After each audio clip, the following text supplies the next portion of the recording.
Hey gang, Ronan here. Welcome on back to the Retrocade. It's Monday, and that means it's time for us to return to the land of Hyrule and carry on with our revisitation of the original 1986 Nintendo Entertainment System gem, The Legend of Zelda.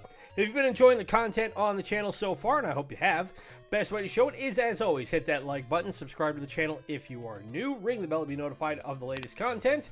You can also follow us on Instagram at Ronan's Retrocade. We post content every other day, and we'll be having more stuff to go up there in the near future. You can also help spread the word about the channel so we can hit our goal of 100 subscribers as soon as possible.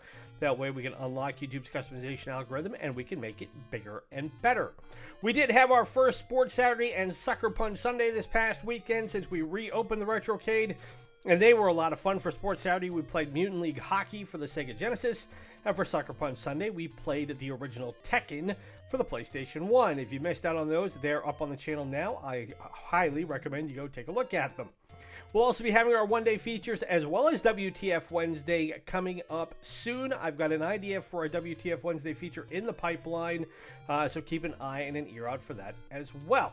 And if there's a game you would like to see us feature from the Nintendo Entertainment System, the Super Nintendo, the Sega Master System, Sega Genesis or MegaDrive, SNK Neo-Geo, Nintendo 64, PlayStation 1, or PlayStation 2, leave it in the comments below or drop me a line on Instagram, and it can be any game from those systems that you want.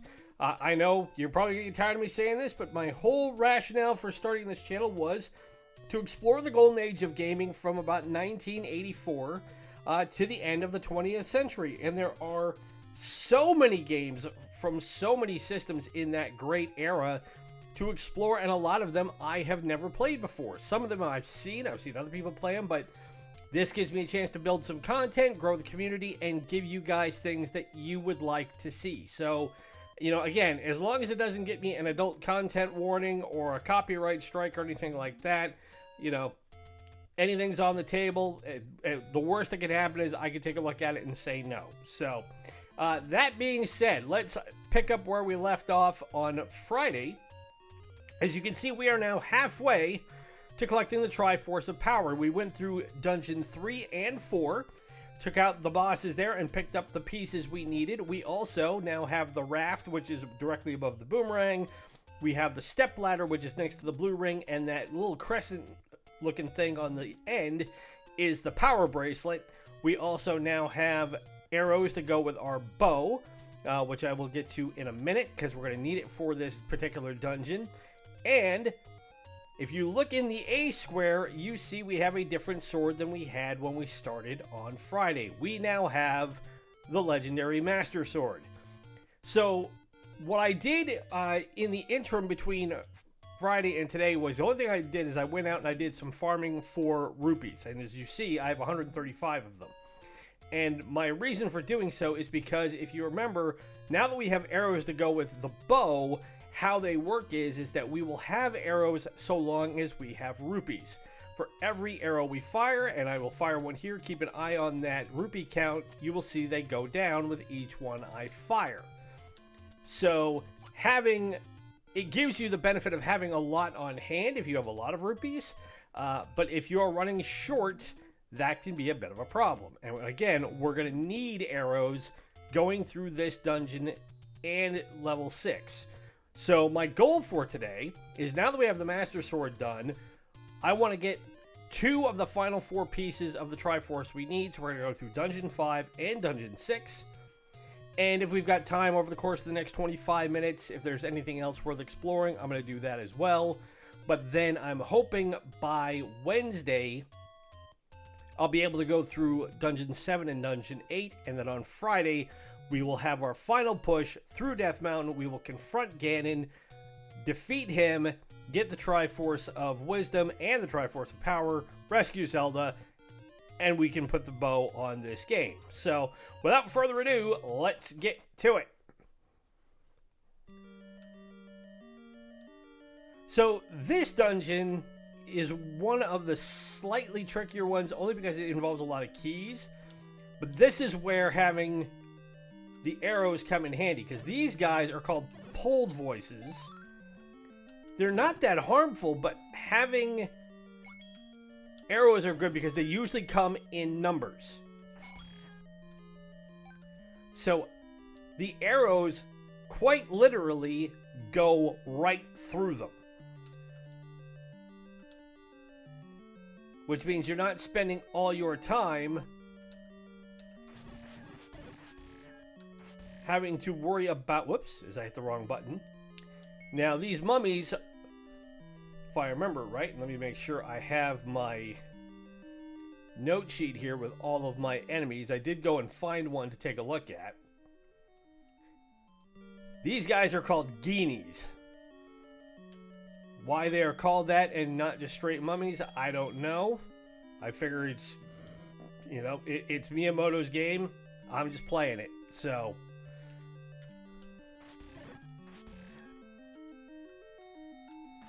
I want that key. And now that we have the stepladder, we can go across this gap. We have 5 keys to work with. Dig Dogger hates certain kinds of sound. Dig Dogger is the boss in this level.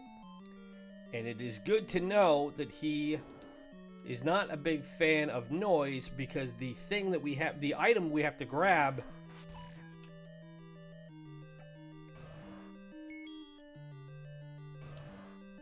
in this dungeon is a flute.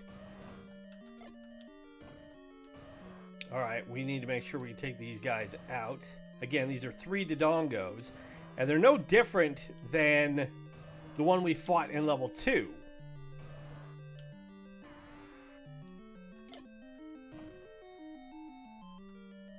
We just got to take them out so we can open that door.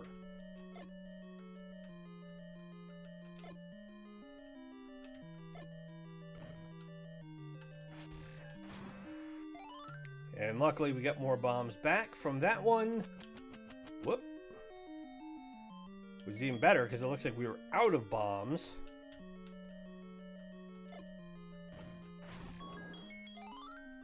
And we are capped off now at 8.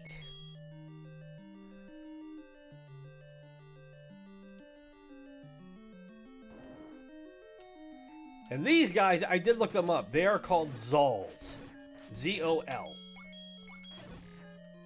And while they were easy enough with the white sword, with the Master Sword, they're an absolute pushover.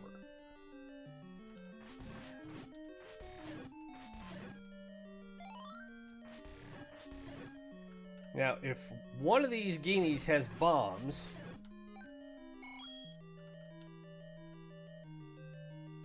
that can only mean that one of these walls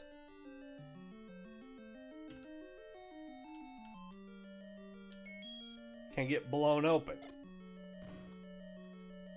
And sure enough.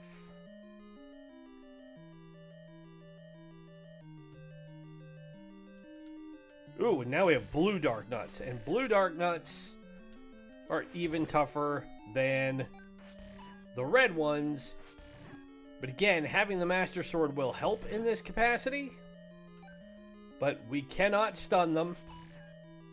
Ah! I did not want to come back through the door. There should still only be 3 in here. They can't repopulate that quickly.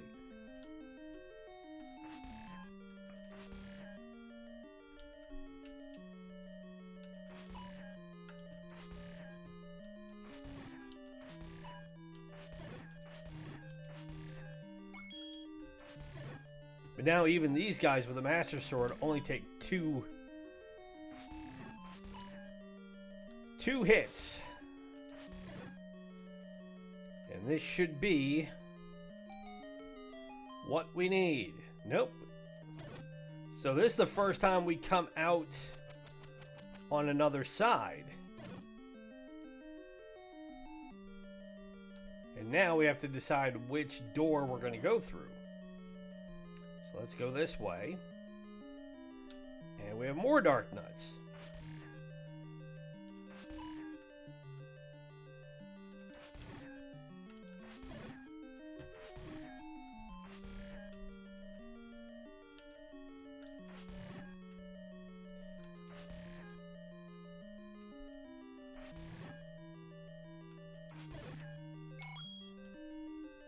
Now, having stairways that will take us to different parts of the dungeon is going to get more common as we go, especially when we get to Death Mountain.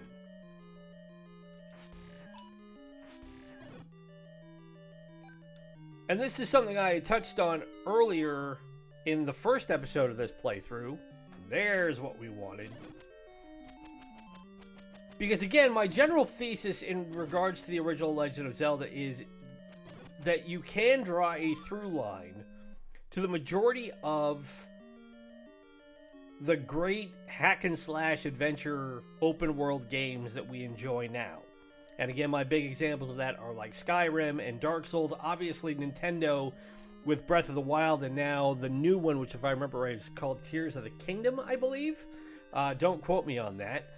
Even they expanded the open world format and used it to completely reinvent the Zelda mythos, which is a great idea. I mean, I'm not damning it with any sort of faint praise.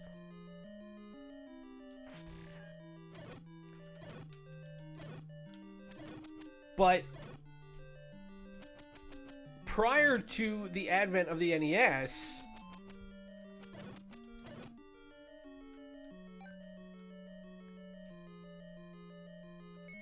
there weren't many systems that had the capacity to come up with...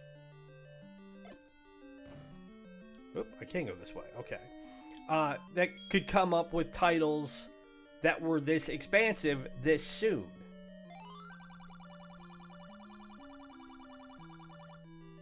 So now, remember what I said, we would run into this point where we would have guys who would offer us more bombs. I thought it was going to be a Goriah who was the boomerang guy, but I am right in that it's got to be 100 gold. I'm going to go ahead and do it because we're going to need them. And now we can cap off at 12. The downside being now I've only got about 50 arrows in my available inventory. But if we're lucky,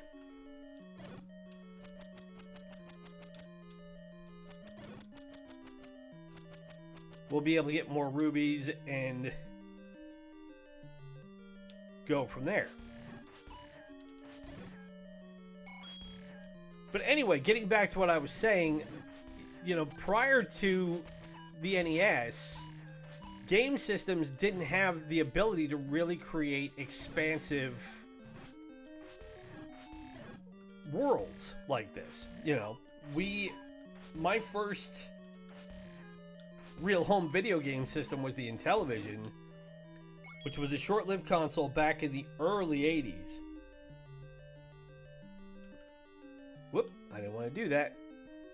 These are like black holes, these caves.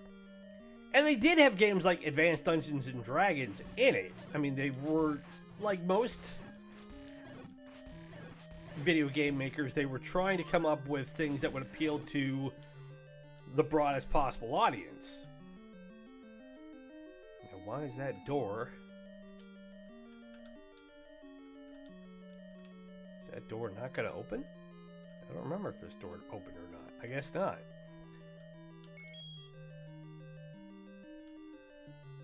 Unless, let's try this really quick, because those Genies won't respawn. Nope.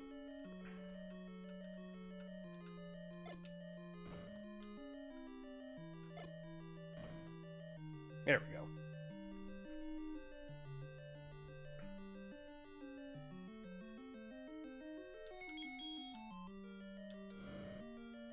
Ah, and we're back where we started. Okay.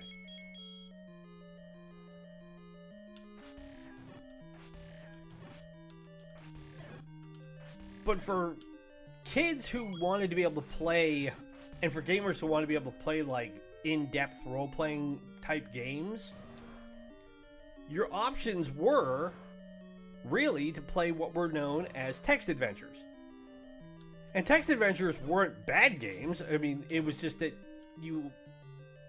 everything was, it's exactly what it says. It was text-based. So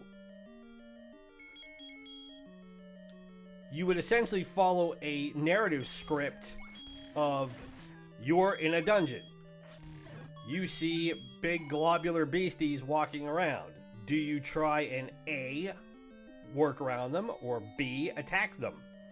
And then if you decide to not go after them and you try to leave them alone, well, you had to decide which way you want to go. So it would be press A for north and W for east and things like that. And it was really, really limited. Whoop. There's the map. And my guess is I should have gone through that door. Okay, so we'll do a quick end around really fast. Now we know what's here.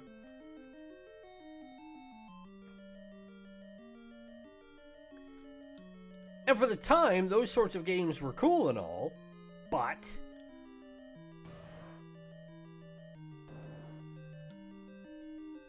there's a big difference between essentially playing a computerized version of a written D&D campaign and playing a visual version of it. And once we have the capacity to start playing a visualized interpretation of it, it was just more fun.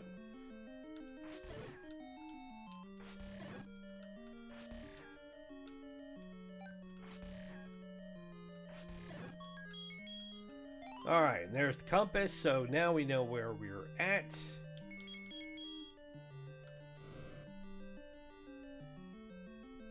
So it looks like we gotta go up one screen and then head over.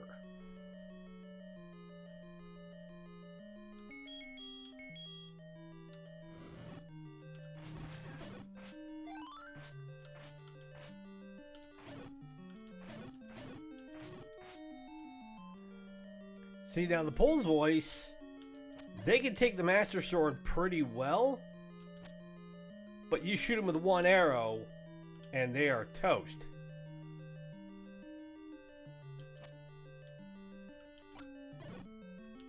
Oh, and now you give me a stopwatch.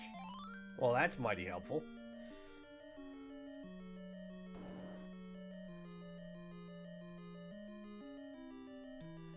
Alright, and we have more guineas in here.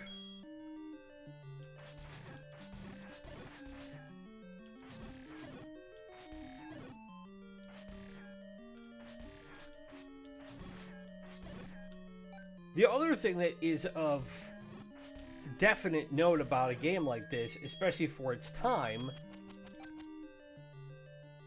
was the reality that we didn't have things like GameFAQs. There was obviously there was no internet, so there was no YouTube.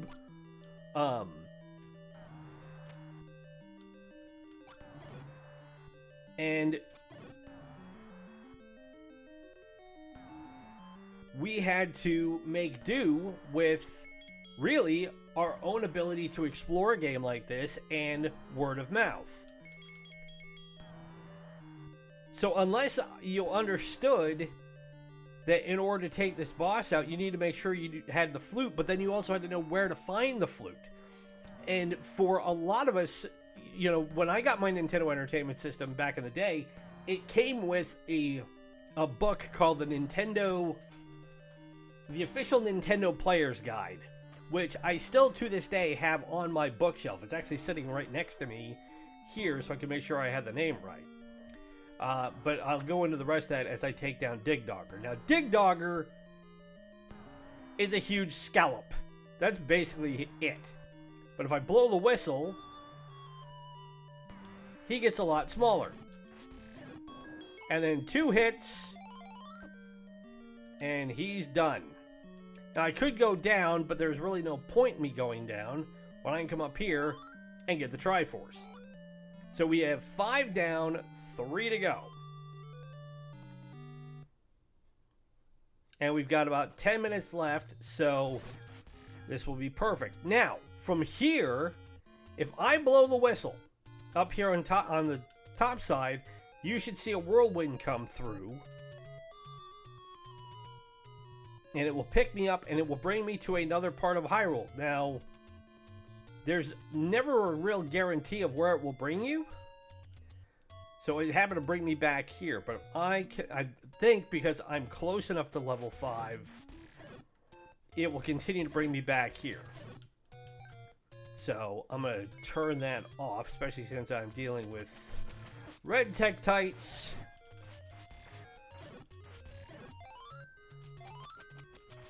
Zola, go away. Also, if you come in here... Now, I could pay her, but I'm not going to. But again, this speaks to what I was talking about at the end of level 5, in that there was nothing to tell you that this little bonus room was here. You had to go looking for it to find it. And if you found it, then it was one of the many, many, many, many things you made sure to tell your friends as they were playing it. And it was at a time where you got good by who you knew and what they were able to help tell you to navigate the game. Which is obviously so much different than it is nowadays, because, you know, for most of the games that I play, if I'm not sure about them, I go look up the game facts, and I pull up the full how-tos and why-fors of being able to make the game work. Ow. Ow. Man, they still hurt, these Lionels. Especially the blue ones, they hit like trucks.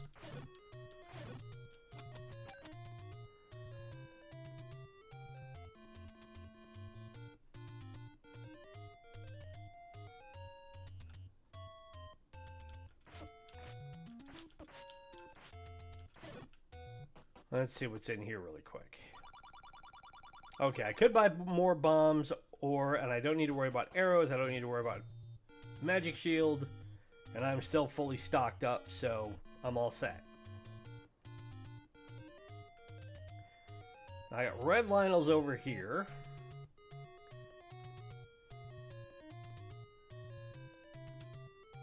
And of course they moved over that way. Now I'm going to do something really quick because we're going to come back here because we're close to level 6. But I want to see, yep, that's where I want to go. It's exactly where I want to go. Kids, come up here. And there's a fairy at the pond.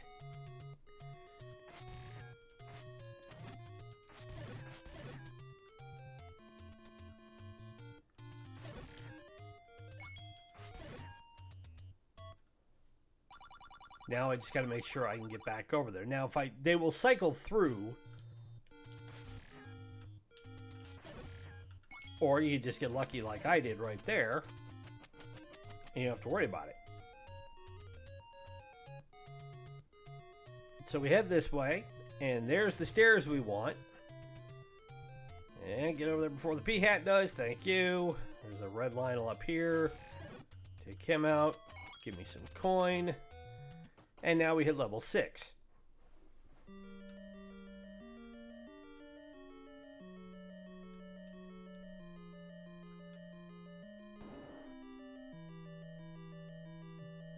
Now, this one is going to be a bit of a pain because of these guys. These guys are called Wizzrobes. And they are custodians of one of the best secondary items in the game. And I've got to go find it.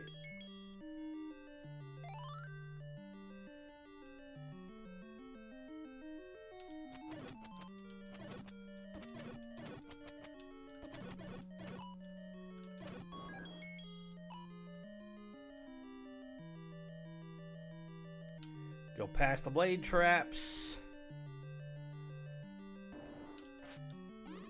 And now we got to deal with them and the likes. Which, again, are the guys who like to eat my shields. Oh, that could have not come at a better time. Now, this may be the first level that I have to use medicine on. We'll see.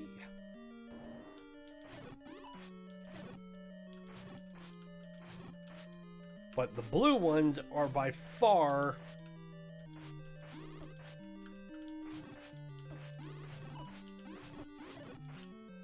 the stronger of the bunch, especially even with the magic shield or even with the blue ring. I mean, I'm already down to just 3 hearts.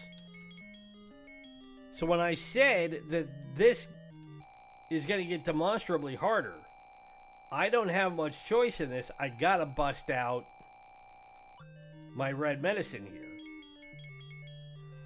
Also because the boomerangs don't work. Ah, now we have second Gleeok. Ow. Damn it, Gleeok.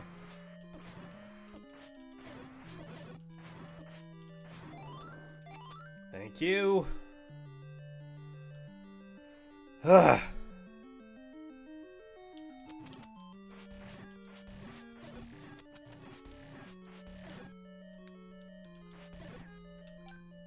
Now I have to remember, there's the map.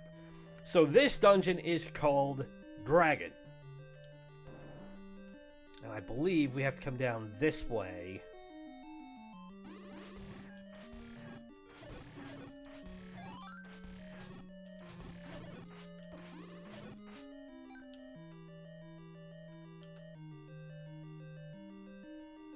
And it's this.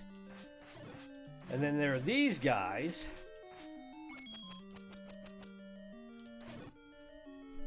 Who, if I remember right, they're called Vyres.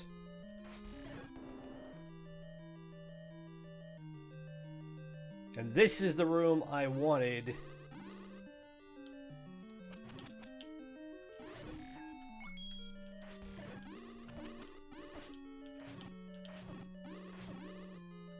Do not get hit by a like.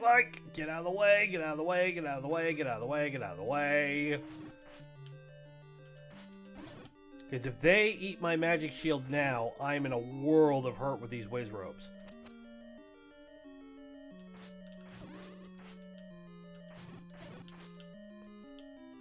Whoa, move.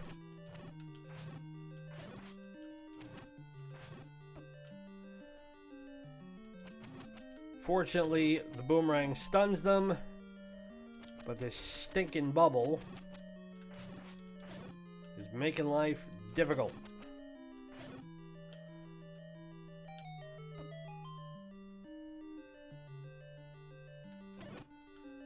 And again, we've got to go around.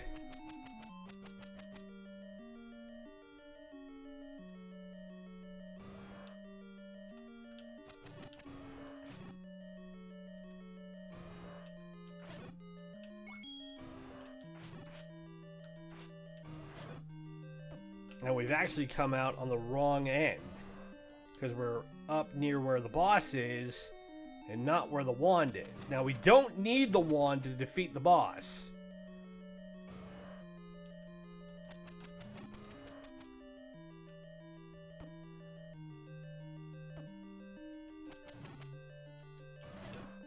Whew, that was tricky. Okay. So we're going to have to come back around.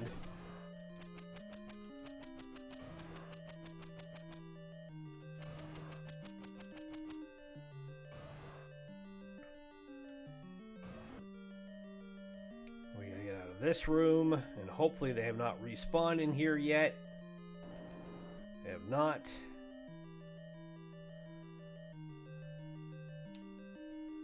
They haven't respawned in here. Okay, come over this way and go up.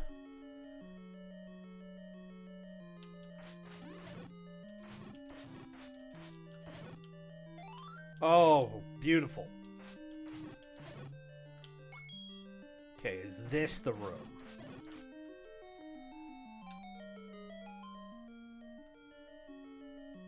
Yes! There's the wand. Now, the best thing about the wand, which you will see in a moment, this is easily my favorite secondary weapon in the game after the boomerang. Because now, I can fire at anything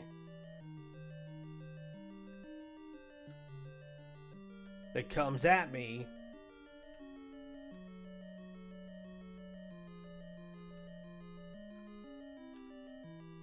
And fortunately, those bubbles cannot do anything about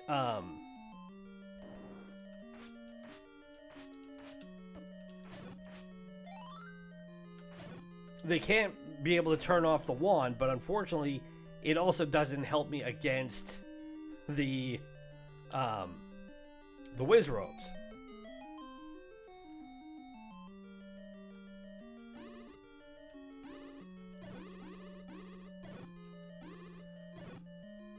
But as this can fire magic all the way across the room,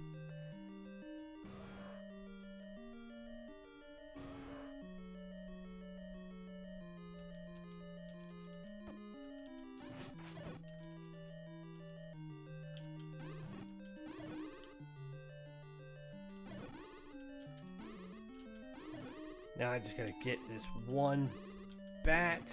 Thank you. Give me the key.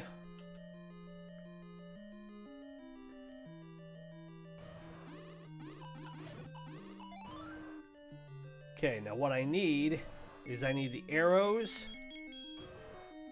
And then what Goma is a giant crab. And when it's with a huge eye right in the middle of its head. With its eye fully open, I need to be able to fire an arrow into that eye. If I do it, it's one shot and it's dead. So hopefully I can get there before, yep. And there's Goma, and just like that, gone. Whew! So we're slightly over on time, but as it stands, we have now picked up the 6th piece of the Triforce and cleared out what is easily the hardest dungeon to this point in the game.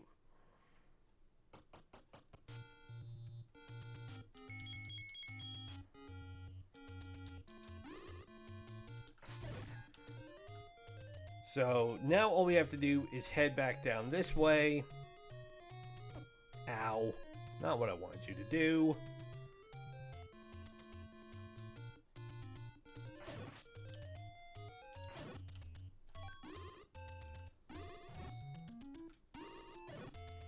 Now this is helpful in a pinch. If you have to get something at long range, it's not as powerful as the Master Sword, obviously. But it gets the job done.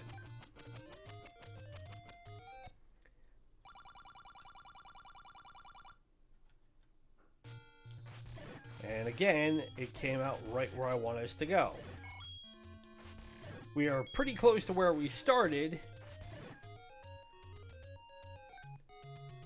So I will take us back to the starting point and we will wrap it up here. But that is Dungeon 5 and Dungeon 6 of The Legend of Zelda. Now we only have 2 more to go.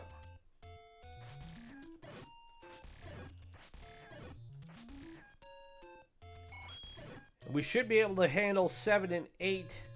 I'm planning to record on Wednesday. And then we will be able to, again, like I said, hopefully wrap it up on Friday. So if you've enjoyed the content, and I hope you have, best way you can show it is to hit that like button, subscribe to the channel if you are new, ring the bell to be notified of the latest content.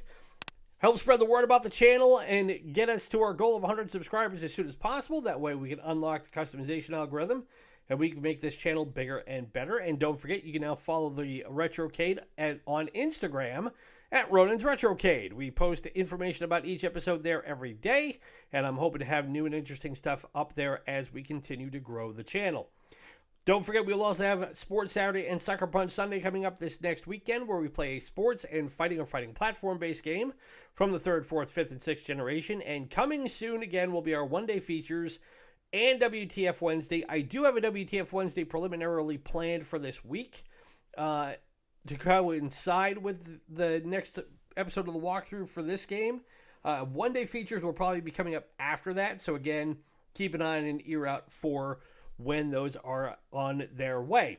And if there's a game you'd like to see us feature from the Nintendo Entertainment System, the Super Nintendo, the Sega Master System, Sega Genesis or Mega Drive, SNK Neo-Geo, Nintendo 64, PlayStation 1, or PlayStation 2, leave it in the comments below or drop me a line on Instagram. Can be any game you want.